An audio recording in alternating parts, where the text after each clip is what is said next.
Man's conquest of nature is an expression often used to describe the progress of applied science. Man has nature whacked, said someone to a friend of mine not long ago. In their context, the words had a certain tragic beauty, for the speaker was dying of tuberculosis. No matter, he said, I know I'm one of the casualties. Of course, there are casualties on the winning as well as on the losing side. But that doesn't alter the fact that it is winning. I have chosen this story as my point of departure in order to make it clear that I do not wish to disparage all that is really beneficial in the process described as man's conquest, much less all the real devotion and self-sacrifice that has gone to make it possible. But having done so, I must proceed to analyze this conception a little more closely. In what sense is man the possessor of increasing power over nature? Let us consider three typical examples: the aeroplane, the wireless, and the contraceptive. In a civilized community, in peacetime, anyone who can pay for them may use these things. But it cannot strictly be said that when he does so, he is exercising his own proper or individual power over nature. If I pay you to carry me, I am not therefore myself a strong man. Any or all of the three things I have mentioned can be withheld from some men by other men, by those who sell, or those who allow the sale, or those who own the sources of production, or those who make the goods. What we call man's power is, in reality, a power possessed by some men, which they may or may not allow other men to profit by. Again, as regards the powers manifested in the airplane or the wireless, man is as much the patient or subject as the possessor, since he is the target both for bombs and for propaganda. As regards to contraceptives, there is a paradoxical, negative sense in which all possible future generations are the patients or subjects of a power wielded by those already alive. By contraception simply, they are denied existence. By contraception used as a means of selective breeding, they are, without their concurring voice, made to be what one generation, for its own reasons, may choose to prefer. From this point of view, what we call man's power over nature turns out to be a power exercised by some men over other men, with nature as its instrument. It is, of course, a commonplace to complain that men have hitherto used badly and against their fellows the powers that science has given them. But that is not the point I am trying to make. I am not speaking of particular corruptions and abuses which an increase of moral virtue would cure. I am considering what the thing called man's power over nature must always and essentially be. No doubt, the picture could be modified by public ownership of raw materials and factories and public control of scientific research. But unless we have a world state, this will still mean the power of one nation over others. And even within the world state, or the nation, it will mean, in principle, the power of majorities over minorities and, in the concrete, of a government over the people. And all long-term exercises of power, especially in breeding, must mean the power of earlier generations over later ones. The latter point is not always sufficiently emphasized because those who write on social matters have not yet learned to imitate the physicists by always including time among the dimensions. In order to understand fully what man's power over nature, and therefore the power of some men over other men, really means, we must picture the race extended in time from the date of its emergence to that of its extinction. Each generation exercises power over its successors, and each, insofar as it modifies the environment bequeathed to it and rebels against tradition, resists and limits the power of its predecessors. This modifies the picture which is sometimes painted of a progressive emancipation from tradition and a progressive control of natural processes resulting in a continual increase of human power. In reality, of course, if any one age really attains, by eugenics and scientific education, the power to make its descendants what it pleases, all men who live after it are the patients of that power. They are weaker, not stronger, for though we may have put wonderful machines in their hands, we have predetermined how they are to use them. And if, as is almost certain, the age which had thus attained maximum power over posterity were also the age most emancipated from tradition, it would be engaged in reducing the power of its predecessors almost as drastically as that of its successors. And we must also remember that, quite apart from this, the later a generation comes, the nearer it lives to that date at which the species becomes extinct, the less power it will have in the forward direction, because its subjects will be so few. There is therefore no question of a power vested in the race as a whole, steadily growing as long as the race survives. The last men, far from being the heirs of power, will be of all men most subject to the dead hand of the great planners and conditioners, and will themselves exercise least power upon the future. The real picture is that of one dominant age, let us suppose the 100th century AD, which resists all previous ages most successfully and dominates all subsequent ages most irresistibly, and thus is the real master of the human species. But then within this master generation, itself an infinitesimal minority of the species, the power will be exercised by a minority smaller still. Man's conquest of nature, if the dreams of some scientific planners are realized, means the rule of a few hundreds of men over billions upon billions of men. There neither is nor can be any simple increase of power on man's side. Each new power won by man is a power over man as well. Each advance leaves him weaker as well as stronger. In every victory, besides being the general who triumphs, he is also the prisoner who follows in the triumphal car. I am not yet considering whether the total result of such ambivalent victories is a good or bad thing. I am only making clear what man's conquest of nature really means, and especially that final stage in the conquest, which, perhaps, is not far off. The final stage is come when man, by eugenics, by prenatal conditioning, and by an education and propaganda based on perfect applied psychology, has obtained full control over himself. Human nature will be the last part of nature to surrender to man. The battle will then be won. We shall have taken the thread of life out of the hands of Clotho, and be henceforth free to make our species whatever we wish it to be. The battle will indeed be won, but who, precisely, will have won it? For the power of man to make himself what he pleases means, as we have seen, the power of some men to make other men what they please. In all ages, no doubt, nurture and instruction have, in some sense, attempted to exercise this power. But the situation to which we must look forward will be novel in two respects. In the first place, the power will be enormously increased. Hitherto, the plans of educationalists have achieved very little of what they attempted, and indeed, when we read them, how Plato would have every infant a bastard nursed in a bureau, and Eliot would have the boy see no men before the age of 7 and, after that, no women, and how Locke wants children to have leaky shoes and no turn for poetry, we may well thank the beneficent obstinacy of real mothers, real nurses, and, above all, real children for preserving the human race in such sanity as it still possesses. But the man-molders of the new age will be armed with the powers of an omnicompetent state and an irresistible scientific technique. We shall get at last a race of conditioners who really can cut out all posterity in what shape they please. The second difference is even more important. In the older systems, both the kind of man the teachers wished to produce and their motives for producing him were prescribed by the Tao, a norm to which the teachers themselves were subject and from which they claimed no liberty to depart.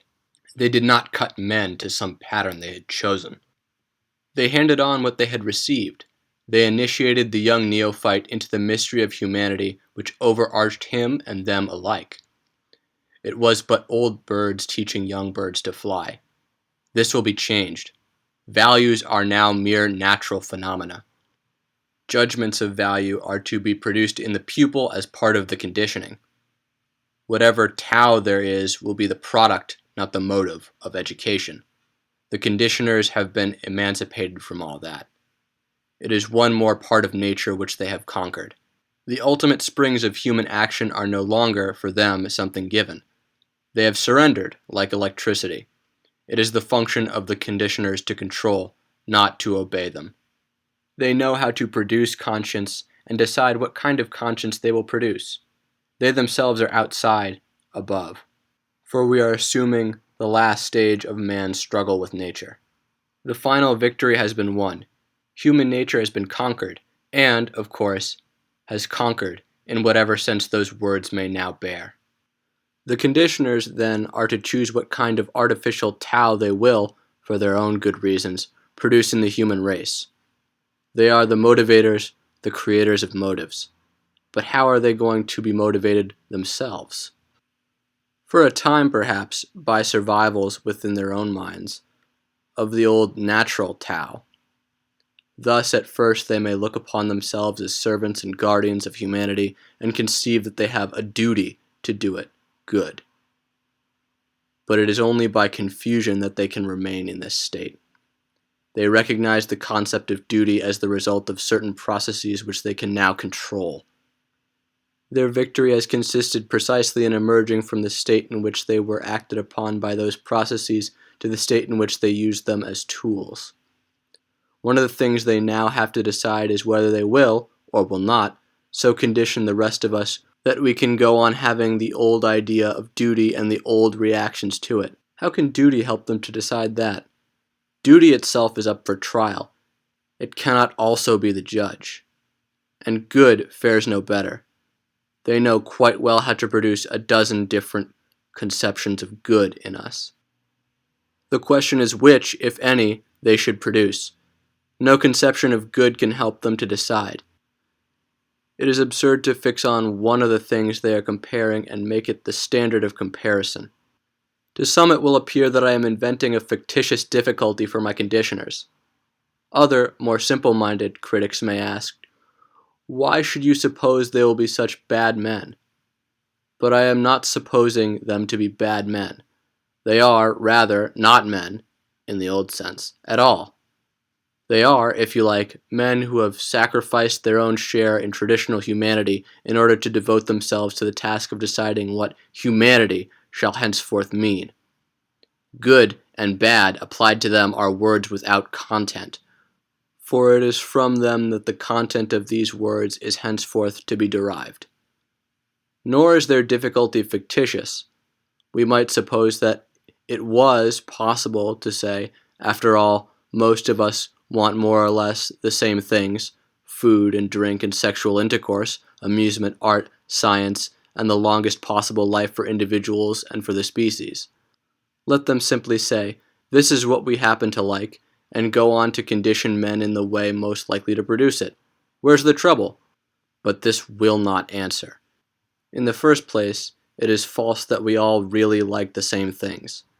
But even if we did, what motive is to impel the conditioners to scorn delights and live laborious days in order that we, and posterity, may have what we like? Their duty?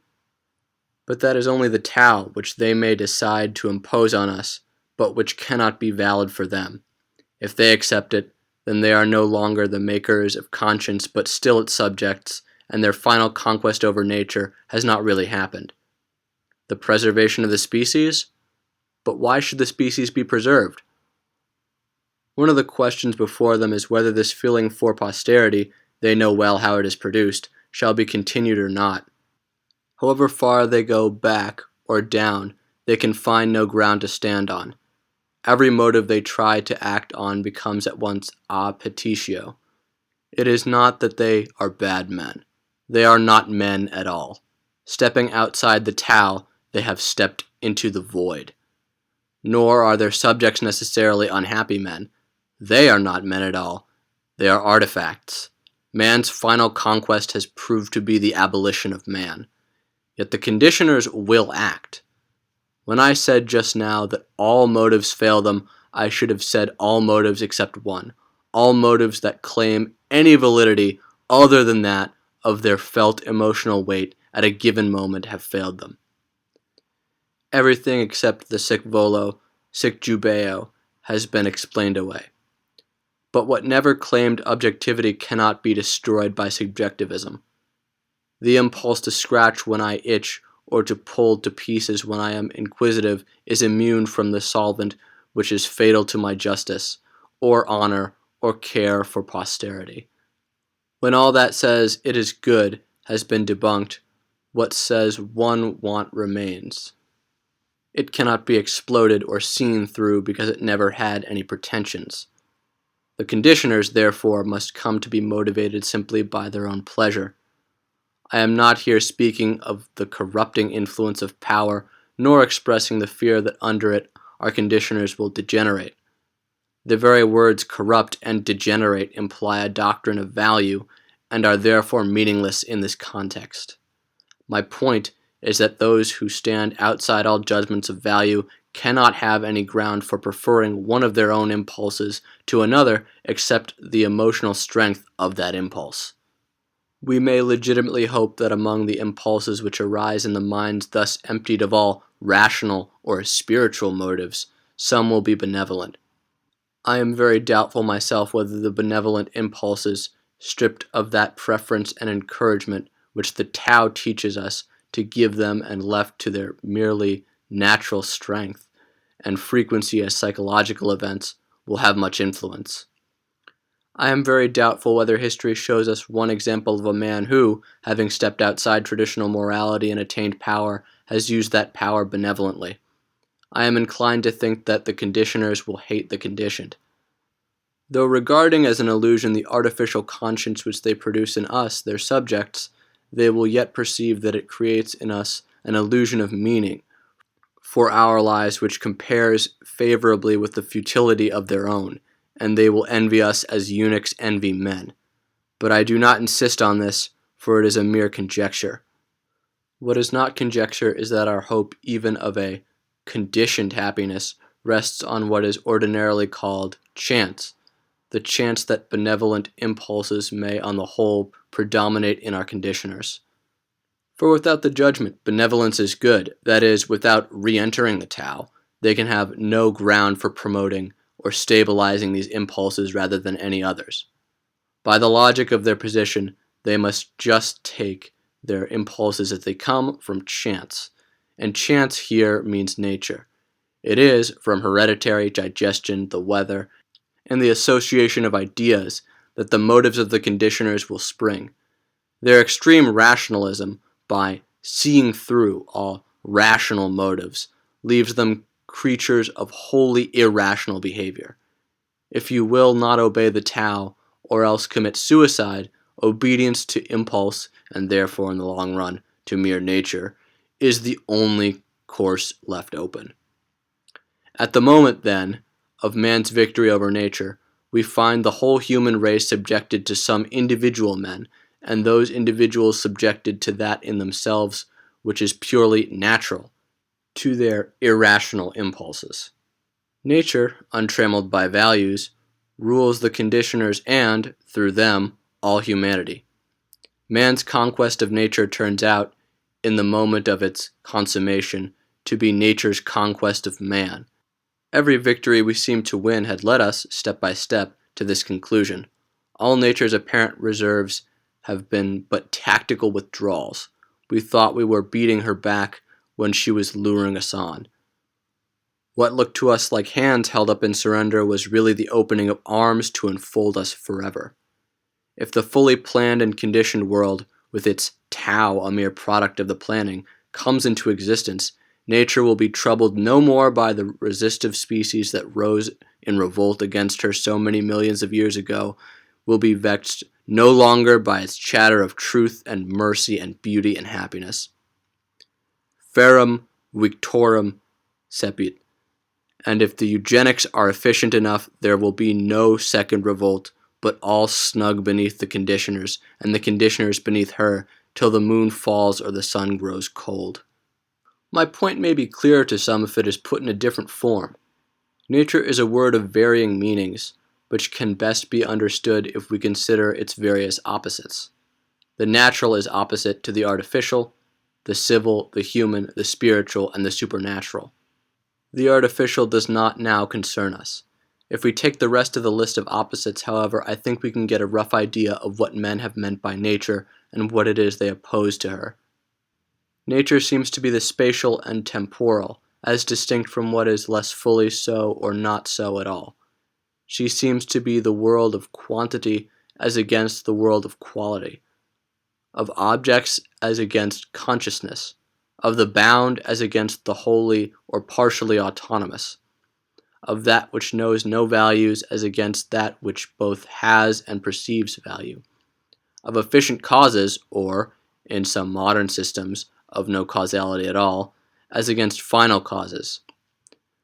Now I take it that when we understand a thing analytically and then dominate and use it for our own convenience, we reduce it to the level of nature in the sense that we suspend our judgments of value about it, ignore its final cause, if any, and treat it in terms of quantity. This repression of elements in what would otherwise be our total reaction to it is sometimes very noticeable and even painful. Something has to be overcome before we can cut up a dead man or live animal in a dissecting room. These objects resist the movement of the mind, whereby we thrust them into the world of mere nature. But in other instances, too, a similar price is exacted for our analytical knowledge and manipulative power, even if we have ceased to count it. We do not look at trees either as dryads or as beautiful objects while we cut them into beams. The first man who did so may have felt the price keenly, and the bleeding trees in Virgil and Spenser may be far-off echoes of that primeval sense of impiety. The stars lost their divinity as astronomy developed, and the dying god has no place in chemical agriculture. To many, no doubt, this process is simply the gradual discovery that the real world is different from what we expected, and the old opposition to Galileo or to body snatchers is simply obscurantism. But that is not the whole story. It is not the greatest of modern scientists who feel most sure that the object, stripped of its qualitative properties and reduced to mere quantity, is wholly real. Little scientists and little unscientific followers of science may think so. The great minds know very well that the object, so treated, is an artificial abstraction, that something of its reality has been lost. From this point of view, the conquest of nature appears in a new light. We reduce things to mere nature in order that we may conquer them. We are always conquering nature because nature is the name for what we have, to some extent, conquered. The price of conquest is to treat a thing as mere nature. Every conquest over nature increases her domain. The stars do not become nature till we can weigh and measure them. The soul does not become nature till we can psychoanalyze her.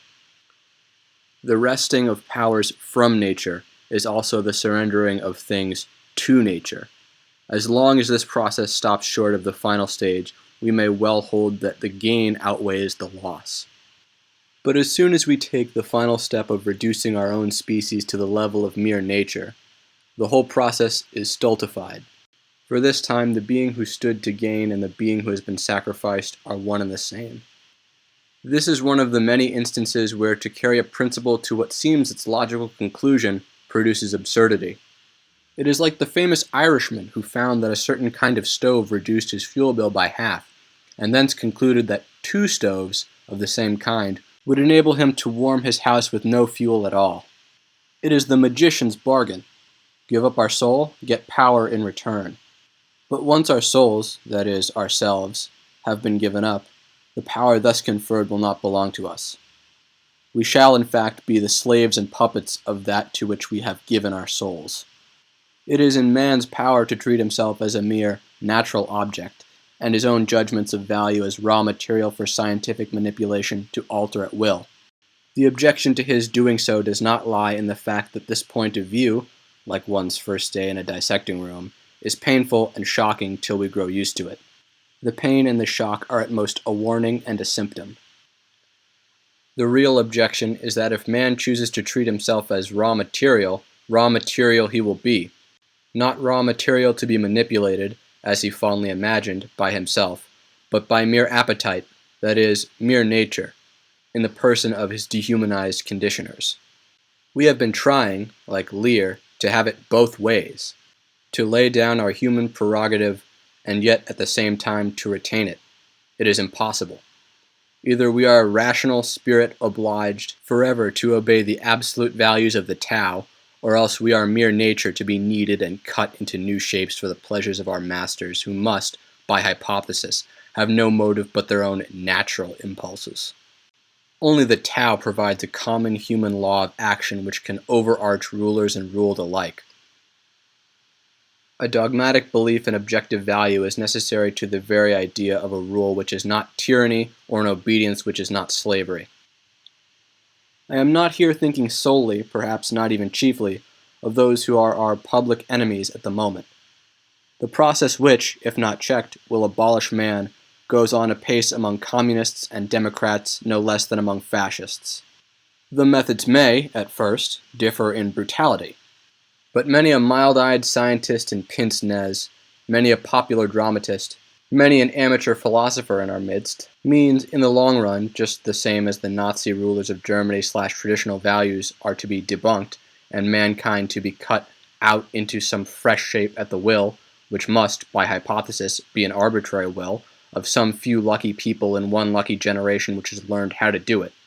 The belief that we can invent ideologies at pleasure, and that the conquest treatment of mankind as mere eali, specimens, preparations, begins to affect our very language. Once we killed bad men, now we liquidate unsocial elements. Virtue has become integration, and diligence dynamism, and boys likely to be worthy of a commission are potential officer material. Most wonderful of all, the virtues of thrift and temperance, and even of ordinary intelligence, are sans resistance. The true significance of what is going on has been concealed by the use of the abstraction man. Not that man is necessarily a pure abstraction. In the Tao itself, as long as we remain within it, we find the concrete reality in which to participate is to be truly human. The real common will and common reason of humanity, alive, and growing like a tree, and branching out, as the situation varies, into ever new beauties and dignities of application. While we speak from within the Tao, we can speak of man having power over himself in a sense truly analogous to an individual's self-control. But the moment we step outside and regard the Tao as a mere subjective product, this possibility has disappeared. What is now common to all men is a mere abstract universal, an HCF, and man's conquest of himself means simply the rule of the conditioners over the conditioned human material, the world of post-humanity which, some knowingly and some unknowingly, nearly all men in all nations are at present laboring to produce. Nothing I can say will prevent some people from describing this lecture as an attack on science. I deny the charge, of course, and real natural philosophers, there are some now alive, will perceive that in defending value I defend inter alia the value of knowledge, which must die like every other when its roots in the Tao are cut. But I can go further than that. I even suggest that from science herself the cure might come. I have described as a magician's bargain that process whereby man surrenders object after object, and finally himself, to nature in return for power. And I meant what I said. The fact that the scientist has succeeded where the magician failed has put such a wide contrast between them in popular thought that the real story of the birth of science is misunderstood. You will even find people who write about the 16th century as if magic were a medieval survival and science the new thing that came in to sweep it away. Those who have studied the period know better. There was very little magic in the Middle Ages. The 16th and 17th centuries are the high noon of magic. The serious magical endeavor and the serious scientific endeavor are twins. One was sickly and died, the other strong and throve. But they were twins. They were born of the same impulse. I allow that some, certainly not all, of these early scientists were actuated by a pure love of knowledge. But if we consider the temper of that age as a whole, we can discern the impulse of which I speak. There is something which unites magic and applies science where separating both from the wisdom of earlier ages. For the wise men of old, the cardinal problem had been to conform the soul to reality, and the solution had been knowledge, self-discipline, and virtue. For magic and applied science alike, the problem is how to subdue reality to the wishes of men. The solution is a technique, and both, in the practice of this technique, are ready to do things hitherto regarded as disgusting and impious, such as digging up and mutilating the dead. If we compare the chief trumpeter of the new era, Bacon, with Marlowe's Faustus, the similarity is striking. You will read in some critics that Faustus has a thirst for knowledge. In reality, he hardly mentions it. It is not truth he wants from the devils, but gold and guns and girls. All things that move between the quiet poles shall be at his command, and, a sound magician is a mighty god. In the same spirit, Bacon condemns those who value knowledge as an end in itself. This, for him, is to use as a mistress for pleasure what ought to be a spouse for fruit. The true object is to extend man's power to the performance of all things possible. He rejects magic because it does not work, but his goal is that of the magician. In Paracelsus, the characters of magician and scientist are combined. No doubt those who really founded modern science were usually those whose love of truth exceeded their love of power. In every mixed movement, the efficacy comes from the good elements, not from the bad. But the presence of the bad elements is not irrelevant to the direction the efficacy takes. It might be going too far to say that the modern scientific movement was tainted from its birth, but I think it would be true to say that it was born in an unhealthy neighborhood and at an inauspicious hour. Its triumphs may have been too rapid and purchased at too high a price. Reconsideration, and something like repentance, may be required. Is it, then, possible to imagine a new natural philosophy, continually conscious that the natural object produced by analysis and abstraction is not reality but only a view, and always correcting the abstraction? I hardly know what I am asking for. I hear rumors that Goethe's approach to nature deserves fuller consideration, that even Dr. Steiner may have seen something that orthodox researchers have missed. The regenerate science which I have in mind would not do even to minerals and vegetables what modern science threatens to do to man himself. When it explained, it would not explain away. When it spoke of the parts, it would remember the whole. While studying the it would not lose what Martin Buber calls the thou situation. The analogy between the Tao of man and the instincts of an animal species would mean for it new light cast on the unknown thing, instinct, by the only known reality of conscience and not a reduction of conscience to the category of instinct. Its followers would not be free with the words only and merely. In a word, it would conquer nature without being at the same time conquered by her, and buy knowledge at a lower cost than that of life. Perhaps I am asking impossibilities. Perhaps, in the nature of things, analytical understanding must always be a basilisk which kills what it sees, and only sees by killing. But if the scientists themselves cannot arrest this process before it reaches the common reason and kills that too, then someone else must arrest it. What I most fear is the reply that I am only one more obscurantist, that this barrier, like all previous barriers set up against the advance of science, can be safely passed. Such a reply springs from the fatal serialism of the modern imagination, the image of infinite unilinear progression which so haunts our minds. Because we have to use numbers so much, we tend to think of every process as if it must be like the numeral series, where every step, to all eternity, is the same kind of step as the one before. I implore you to remember the Irishman and his two stoves. There are progressions in which the last step is sui generis, incommensurable with the others, and in which to go the whole way is to undo all the labor of your previous journey. To reduce the Tao to a mere natural product is a step of that kind. Up to that point, the kind of explanation which explains things away may give us something, though at a very heavy cost. But you cannot go on explaining away forever. You will find that you have explained explanation itself away. You cannot go on seeing through things forever. The whole point of seeing through something is to see something through it. It is good that the window should be transparent because the street or garden beyond it is opaque. How if you saw through the garden too? It is no use to try to see through first principles. If you see through everything, then everything is transparent. But a wholly transparent world is an invisible world. To see through all things is the same as not to see.